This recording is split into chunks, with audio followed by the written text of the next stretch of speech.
나의 영원하신 기업 생명과 귀하다. 나의 갈 길 나가도록 나와 동행하소서. 주께로 가까이 주께로 가오니 나의 갈 길 나가도록 나와 동행하소서. 세상 보게 할 일 함과 모든 명예 버리고 험한 길을 가는 동안 나와 동행하소서.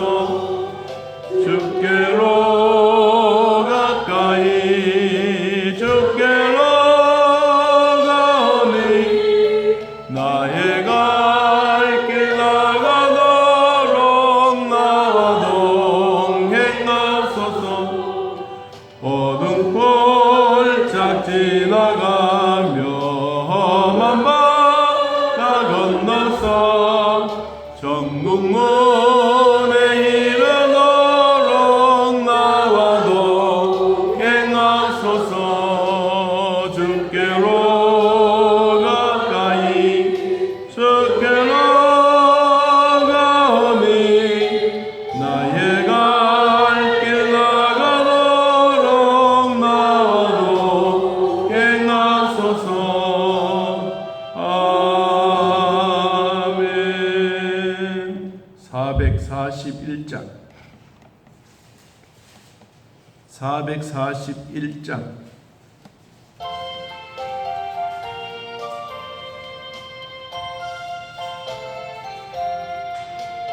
은혜 구한 내게 은혜의 주님 은사만한 내게 은사의 주님 신유 구한 내게 신유의 주님 나의 마음속에 지금 오셨네.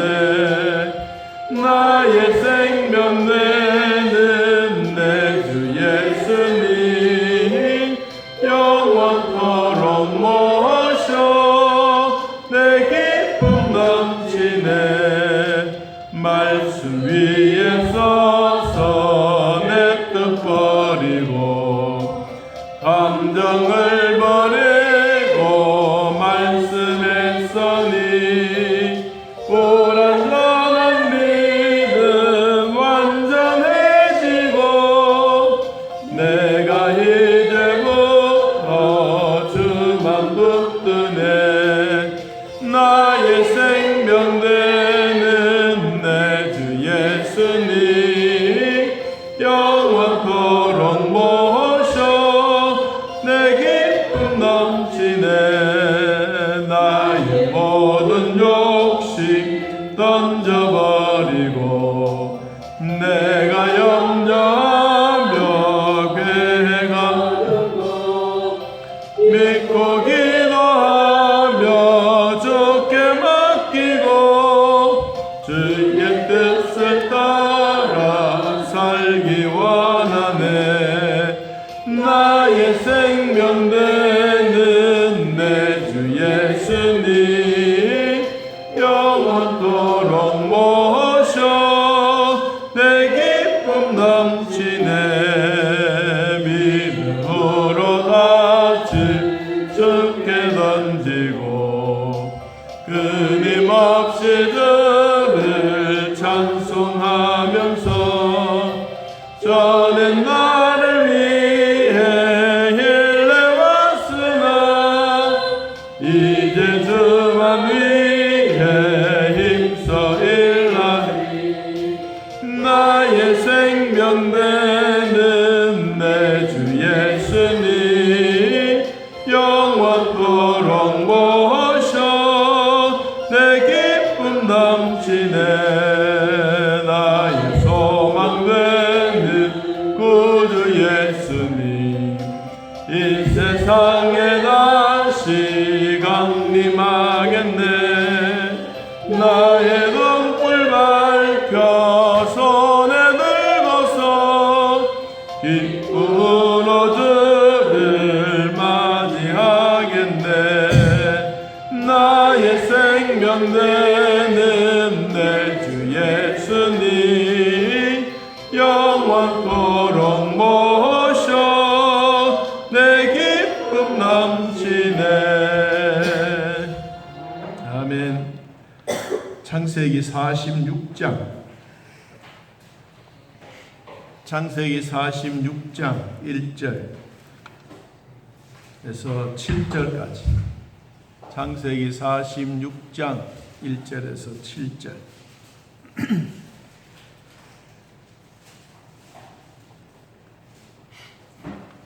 찾으신 줄 하나님 말씀 함께 읽습니다. 이스라엘이 모든 소유를 이끌고 떠나 브엘세바에 이르나 그의 아버지 이삭의 하나님께 희생 제사를 드리니 그 밤에 하나님이 이상 중에 이스라엘에게 나타나 이르시되 야곱아 야곱아 하시는지라. 야곱이 이르되 내가 여기 있나이다 하매 하나님이 이르시되 나는 하나님이라 내 아버지의 하나님이니 애굽으로 내려가기를 두려워하지 말라. 내가 거기서 너를 큰 민족을 이루게 하리라. 내가 너와 함께 애굽으로 내려가겠고 반드시 너를 인도하여 다시 올라올 것이며 요셉이 그의 손으로 내 눈을 감기리라 하셨더라. 야곱이 브엘세바에서 떠날 새 이스라엘의 아들들이 바로가 그를 태우려고 보낸 수레에 자기들의 아버지 야곱과 자기들의 처자들을 태우고 그들의 가축과 가나안 땅에서 얻은 재물을 끌었으며 야곱과 그의 자손들이 다 함께 애굽으로 갔더라. 이와 같이 야곱이 그 아들들과 손자들과 딸들과 손녀들 곧 그의 모든 자손을 데리고 애굽으로 갔더라. 아멘. 우리가 성경에는 이 믿음의 대를 이어가는 족보의 그 흐름을 보면 아브라함에게는 이삭입니다. 이삭에게는 에서와 야곱, 그리고 야곱에게는 12아들. 이 족보의 대가 쭉 내려가면서 믿음의 대를 이어가는데 하나님은 그러한 대를 이어가는 일에 대해서 관심이 없는 것이 아니라 아브라함 때부터 아들들 한 30명씩 주고 또 이삭에게도 한 40명 주고 이렇게 확 퍼지게 만들었으면 우리로 볼 때는 참 민족이 큰 민족이 되겠다라고 생각하겠지만 하나님의 생각에는 그것이 아니라 한 자손, 한 사람이 귀하다. 한 생명의 소중함과 믿음의 대를 이어가는 한 사람을 올바른 믿음으로 양육해 놓은 그것이 30명의 자손들보다 훨씬 더 낫다는 거예요. 어쩌면 이 아브라함과 이삭과 야곱 그리고 요셉의 대를 이어와서 이제 요셉이 국무총리가 되고 그리고 형님들을 다 만나고 당신네들이 나를 판 것이 아니라 하나님이 나를 먼저 이곳에 보내주셔서 여러분들이 나를 팔았다고 생각하지 마십시오. 그리고 근심도 하지도 말고 한탄도 하지 마십시오. 아직도 남아있는 2년의 흉년이 남아있는 기간이 더 5년입니다. 그러니까 지금부터라도 우리가 정신을 바짝 차리고 하나님이 주셨던 이런 은혜대로 신앙 고백대로 살아가기를 원합니다. 라고 이제 요셉이 형님들에게 그런 얘기를 합니다. 그리고 이 요셉이 아버지에게 보내는 선물 그리고 또 타고 올 마차 이런 모든 것들을 다 준비를 해서 요셉이 참 보냅니다. 옛날 같으면 덜그렁덜그렁 끓이는 이 손수레 같은 이런 걸 타고 달구지를 타고 다녔지만 그래도 왕궁에서 보내는 마차 성경이 수레라 그랬어요. 수레는 말이 앞에 끌고 뒤에 타는 이런 것. 그리고 이 야곱만 데리고 오는 게 아니잖아요. 그 모든 식솔들을 다 데려온 거예요. 그때 식솔이 얼마냐 하니까 성경에 70명이라 그랬어요. 46장 27절에 애굽에서 요셉이 낳은 아들은 2명이니 야곱의 집 사람으로 애굽에 이른 자가 모두 70명이었더라. 70명의 사람들을 태우는 마차. 여러분 생각만 해도 그냥 달구지 끌고 우리로 말하면 네 아까 끌고 다니던 그런 시절 속에 여러분 말에 이끌려 수레해서 아마 몇 대가 될는지는 모르겠지만 어마어마한 숫자의 이 수레가 쫙 줄을 이어서 간다고 생각해 보십시오. 아마 이런 소식을 알지 못했던 사람은 도대체 누가 저렇게 호화롭게 저렇게 멋진 수레에 타고 그것도 가뭄이 있고 먹을 것도 없고 먼지가 빡짝빡짝 나는 이런 동네를 떠나서 저 애굽으로 내려갈까? 아마 안 그렇겠어요. 여러분, 그런데 하나님은 이 갈등하고 있는 야곱에게 밤에 나타나셨어요. 왜 야곱이 고민하고 있느냐 하면 아들은 보고 싶은데 자기의 정든 고향이 있잖아요. 고향도 뭐 하루 이틀 산 것도 아니고 최소한 성경에 보니까 한 22년 동안 살았던 그런 지역인데 이 지역을 떠나서 새로운 곳으로 간다고 하는 것은 그것은 참 어려운 거예요. 그것도 뭐 가나안 땅에서 시작해서 저 애굽 땅으로 가는 길이니까 훨씬 더 힘드는 그런 상황이에요. 그러니까 야곱은 아마 밤이 새도록 고민하고 갈등하고 있는 그때 인간의 고민과 갈등은 한계가 있어요. 그런데 그때 누가 나타나느냐? 하나님의 임재하심이 있는 거예요. 자, 성경에 46장 1절. 자, 1절을 한번 봅니다. 이스라엘이 모든 소유를 이끌고 떠나 부엘세바에 이르라.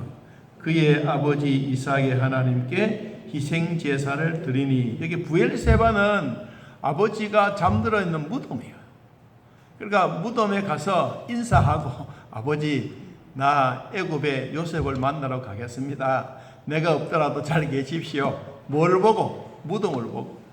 그래 거기서 이제 인사를 하고 이제 떠나가는 거예요. 떠나가는데 그 밤에 마음에 갈등하고 고민하고 있는 그때 하나님이 밤에 야곱에게 임재 나타나셨어요. 뭐라고 했느냐 하니까 야곱아 야곱아 예 하나님 내가 여기 있습니다.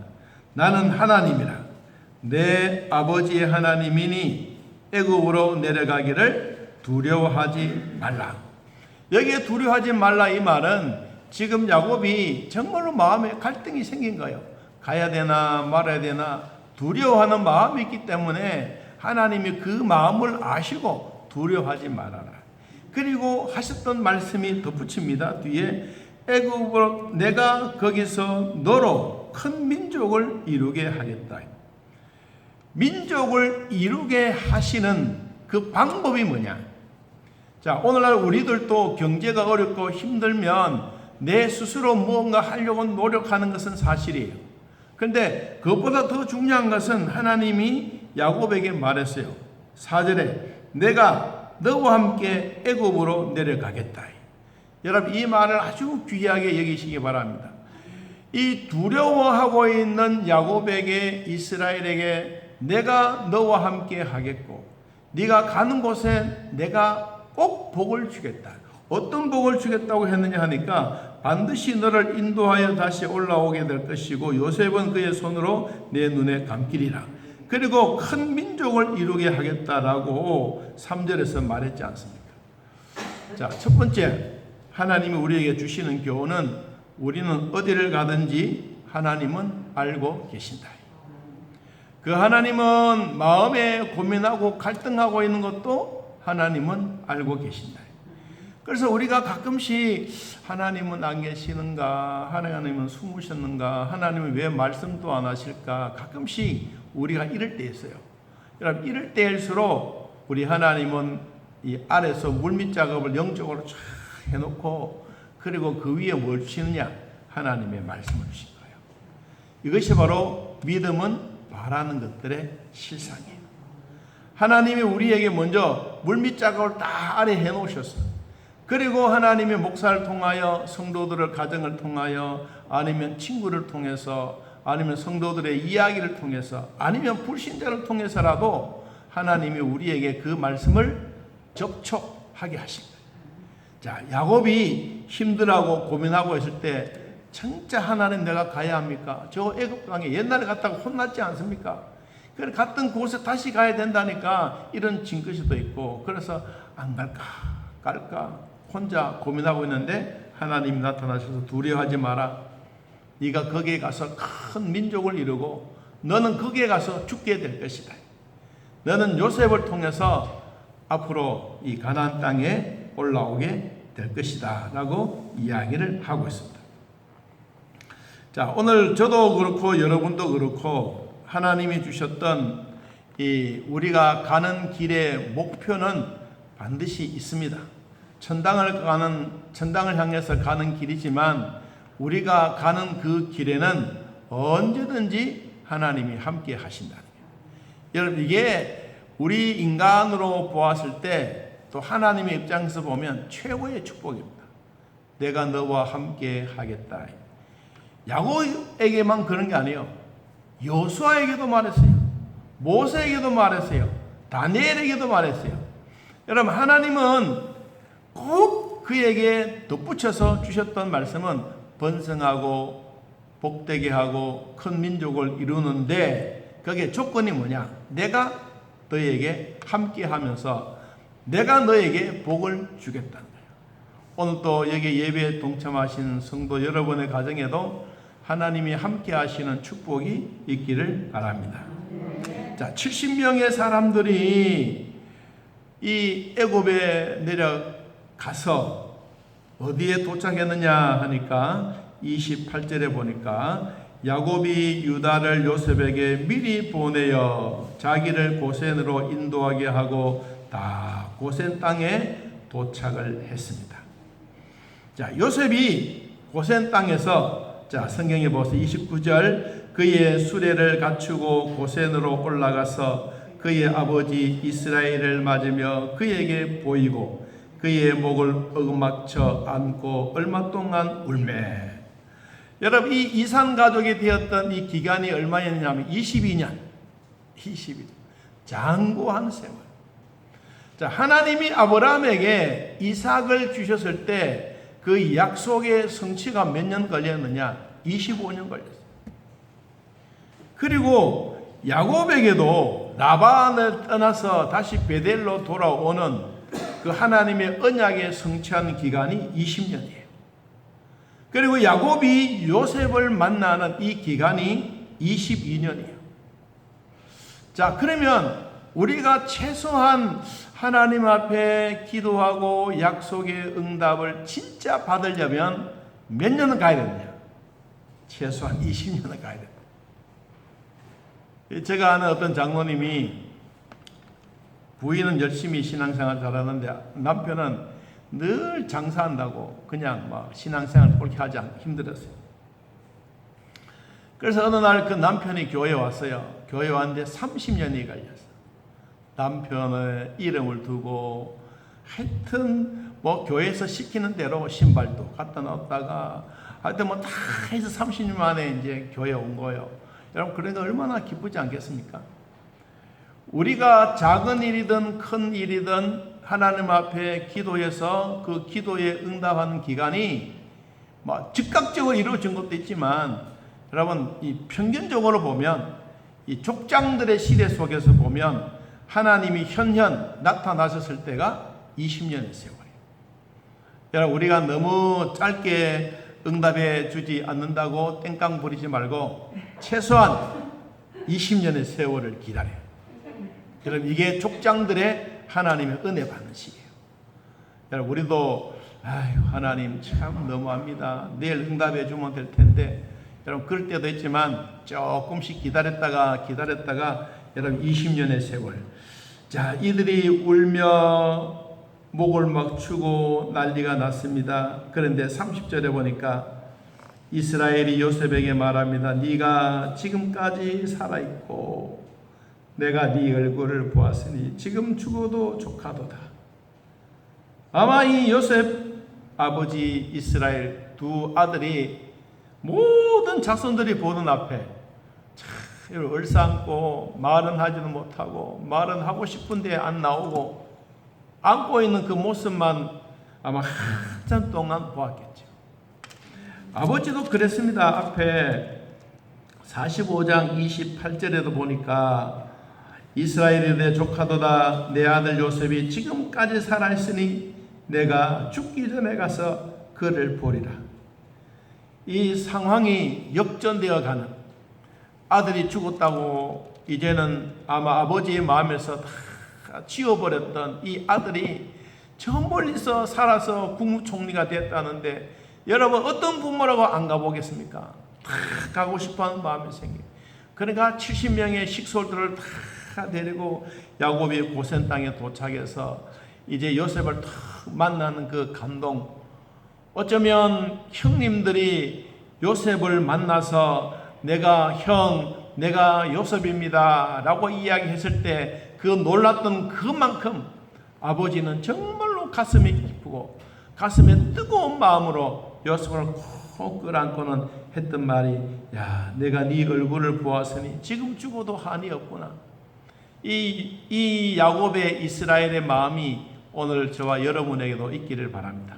혹시 우리가 먼 거리 떨어지고 이산 가족처럼 떨어졌다가 혹시 또 우리는 기도 생활 오래 했는데 하나님이 응답해 주시지 않았는 거, 여러분 이것도 이제 세월이 톡톡 지나가면서 어느 날 하나님이 내 품에 떡 들어와서 얼싸안고, 야, 20년이 되어서 21년이 되어서, 그러면 이제 하나님 응답하실 때도 안 됐습니까?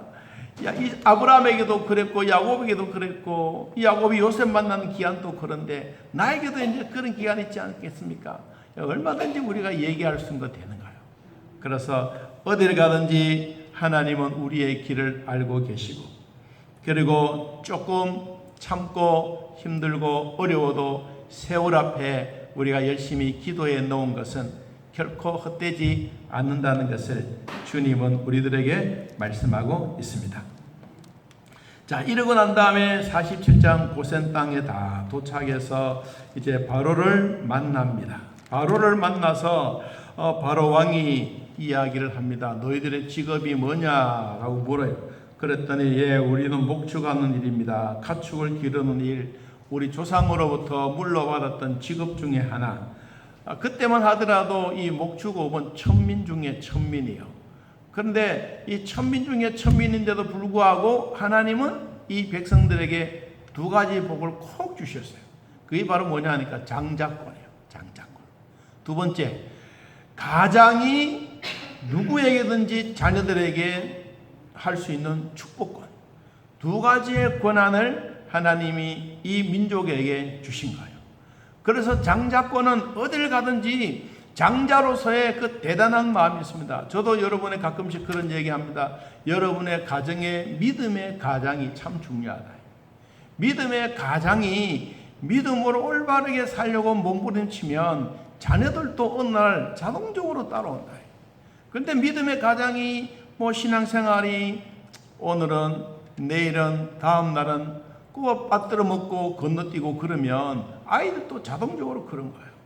여러분, 우리는 지금 이제 참 몸부림 중에 몸부림치고 있습니다. 왜냐하면 이 코로나 때문에 오후 예배를 강행을 해야 되나 말아야 되나 목사에게는 참 고민이 많은 거예요. 그래서 이제 대학부들 중에 이 청년들이 우리 자원하겠습니다. 그래서 5명이 사실상 임명을 한 거예요. 여러분, 이런 어려운 시기에 청년들이 한번 해보겠다는 거예요. 그래도 뭐냐, 이들은 또 우리가 이제 교회에서 식사를 안 하니까 밥 먹을 데가 없잖아요. 그럼 배는 고파. 예배 다 들을 동안 쫄쫄 굶고 있어. 그럼 마치고 나면 이제 밥 먹으러 가. 그래, 이것도 우리가 또 빨리 해결해야 될 부분 중에 하나. 자, 우리가 이제 새롭게 이제 한 2년 조금 지나고 있는 동안에 성도들은 집에서 예배 드리는 게 편해졌어. 그러니까 교회 오는 게 이제 주일날 한 번 오면 되는 거예요, 이제 사실상. 그러다 보니까 자꾸 이제 그런 문제들이 우리들에게 봉착되는, 이게 하나의 위기 속의 위기인 거예요. 여러분, 그래서 우리가 기도하는 것이나 이런 모든 시간들이 그냥 슬쩍 지나갈 것이 아니라 지금 우리가 정신을 차리고 정말 예배의 기쁜 일들을 어떻게 할 것인가라는 생각을 늘 가져야 될 때입니다. 자, 야곱이 바로 왕을 만나서 뭐 해주느냐 하면 저는 이 대목이 참 마음에 들어요. 자, 이거 47장 6절 7절을 한번 보겠습니다. 47장 6절 7절 읽어봅시다. 애굽 땅이 내 앞에 있으니 땅의 좋은 곳에 내 아버지와 내 형들이 거주하게 하되 그들이 고센 땅에 거주하고 그들 중에 능력 있는 자가 있거든 그들로 내 가축을 관리하게 하라. 이 말은 뭐냐니까 너희들이 하기가 힘들면 우리 식솔들이라도 보내줄게. 그리고 다 약물일 치도록 이 바로 왕이 직접 보내주겠다는 거예요. 그 다음 단계가 참 중요한 거예요. 7절 요셉이 자기 아버지 야곱을 인도하여 바로 앞에 서게 하니 야곱이 바로에게 뭐하매? 축복하매. 여러분 이거는 아무나 하는 게 아니에요. 요셉이 아버지로부터 받고 싶었던 그 축복이에요. 그리고 요셉은 이 22년 동안 떨어져 있다가 이제 만나서 정말로 감동과 감화와 있는데 이 왕 앞에 가서도 자기 아버지에 대하여 직업에 대한 누추함이 있었는지는 모르지만 그러나 이 야곱에게는 그런 게 없었어요. 왜냐하니까 자부심이 있는 거예요. 무슨 자부심? 하나님의 백성이라는 거. 하나님이 우리를 선택해 주셨던 선민이라는 거. 이 자부심이 있는 거예요. 그러니까 이 왕과 여러분 양치는 이 목동과의 그 우리로 말하면 이 레벨을 친다면 하늘과 땅이에요. 그런데 하나님이 이 야곱에게 주셨던 뭐가 있습니까? 장자권과 뭐가 있습니까? 축복권이 있는 거예요. 그러니까 이것을 왕 앞에 가서 손을 딱 얹고는 축복 기도하는 거예요. 여러분 이게 놀라운 일이지 않습니까? 이 군대 가면 군목들이 계세요. 저는 이제 군중 생활하다가 주일날만 되면 아침 점호하고 나면 주일날 우리 병사들 딱 데리고 교회 갔어요. 교회 가면 이제 예배 드리고 빵 주고 초코파이 주고 그래서 이제 그분들은 다시 귀례하고 군종인 나는 교회 하루 종일 오후 늦게 밤 예배 다 마치고 이제 부대에 복귀하면 10시간 넘어. 그럼 잠자는 시간. 주일날은 아예 뭐 이 점호하는 그런 사령관들이 우리 명단을 다 빼놔. 그래서 우리는 아예 막 이 예배 드리고 그러니까 이런 군목은 대위일 수도 있고 소령일 수도 있어요. 그런데 별 앞에 가서도 당당하게 합니다. 사단장님, 제가 하나님께 축복 기도하겠습니다. 무릎을 펴십시오. 무릎을 딱 꿇고 두 손을 딱 축복하는 거예요. 여러분 이게 쉬운 게 아닙니다. 자기 마음에 하나님에 대한 축복권에 대한 자부심이 없으면 못하는 거예요. 그런데 제가 이 섬기고 있던 그 통합 측에 계셨던 이 목사님인데 이분은 어느 누구든지 최고의 대장이 오면 꼭 자기가 그 연대장실에 가든 사단장실에 가든 꼭 가서 자기가 가운 탁 입고 꼭 두 손으로 축복 기도해요. 그러면 기도받았던 여러분 이 사령관이나 이 지도자들은 가만히 있겠습니까? 뭐든지 해도 목사님. 제가 그걸 보고 느낀 게 축복권이라고 하는 것은 진짜 하나님이 주셨던 권한에 대한 이 복이다. 이거는 그냥 단순하게 주는 것이 아니고 하나님으로부터 내리는 복이다. 그래서 야곱도 그렇잖아요. 바로 왕 앞에 가서 손을 얹고 내가 기도해 주겠습니다. 자, 그리고 기도를 마치고 바로가 야곱에게 묻습니다. 내 나이가 얼마나 되느냐라고 물었더니 내 나그네 길의 세월이 130년이나 되었습니다. 내 나이가 얼마 못 되니 우리 조상의 나그네의 길이 연조로 미치지 못하나 험악한 세월을 보냈습니다. 험악한 세월. 야곱이 바로에게 축복하고 그 앞에서 나오니라. 여러분, 여러분의 가정에도 여러분이 믿음의 가장으로서 복 내리는 것을 쭈삣쭈삣하게 생각하지 마십시오. 머뭇거리도 하지 마십시오. 부모가 되셨으면 어디든지 밥 먹을 때든 어디든지 기도할 때도 여러분 축복해 주는 거, 이 축복권 다 여러분에게 있습니다. 여러분 이 축복권을 마음껏 활용하시기를 기도합니다. 여러분 이것이 우리에게 이루어졌을 때 하나님이 우리에게 주신 복이 훨씬 더 큰 거예요. 자, 야곱이 자기의 생애에 있어서 얼마나 살았느냐 하면 야곱은 성경에 기록되어져 있는 것처럼 그가 이 175세를 살다가 이제 자기의 생애를 마치는 거예요. 147세를 살다가 자기 생애를 마치는 거예요. 자, 47장 27절을 보겠습니다. 47장 27절. 이스라엘 족속이 애굽 고센 땅에 거주하며 거기서 생업을 얻어 생육하고 번성하였더라. 여러분 이때 70명이 내려와서 생업이 여기서 번성했는데 430년이 지나니까 숫자가 200만 명이 넘었어요. 70명이 얼마? 200만 명이 넘었어요. 그러니까 죽은 사람은 죽었고 사는 사람만 계산해도 그런 거예요.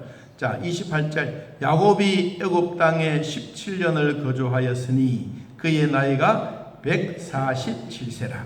이스라엘이 죽을 날이 가까움에 그의 아들 요셉을 불러서 말합니다. 이제 내가 내게 은혜를 입었거는 청하노니 내 손을 내 허벅지 아래 놓고 인내와 성실함으로 내게 행하여 애굽에 나를 장사하지 않도록 해라. 그럼 어디에 묻어달라는 거예요? 자기의 조상이었던 조상 묘실에 있는 가나안 땅에 거기 가서 나를 묻게 해달라. 이게 아버지가 마지막으로 요셉에게 부탁한 거예요. 자, 여러분 우리도 마지막 우리의 영혼이 왔던 천당에 가는 게 우리의 정해진 장소고 육신도 그렇잖아요. 육신도 고향에 가서 묻어다. 자기가 어릴 때 뛰어놀던 그런 장소. 이 요셉도 아버지의 명을 받아 마무리를 그렇게 다 해줍니다. 그리고 요셉도 자기 생애를 끝이 나고 난 다음에 반드시 그 형제들에게 그 식솔들에게 그렇게 나도 죽고 나면 아버지 옆에 묻어다오. 이게 그들의 생각이에요. 자, 우리는 여기서 하나 결론적으로 내리면 영적이든 육신적이든 우리의 고향으로 찾아가는 것은 당연하다. 여러분 우리의 고향은 하나님의 나라에 가는 것이고 육체의 고향은 여러분들이 태어난 곳에 가는 것이고 이것이 우리 사람들에게 누구나 할 것 없이 다 동등하다.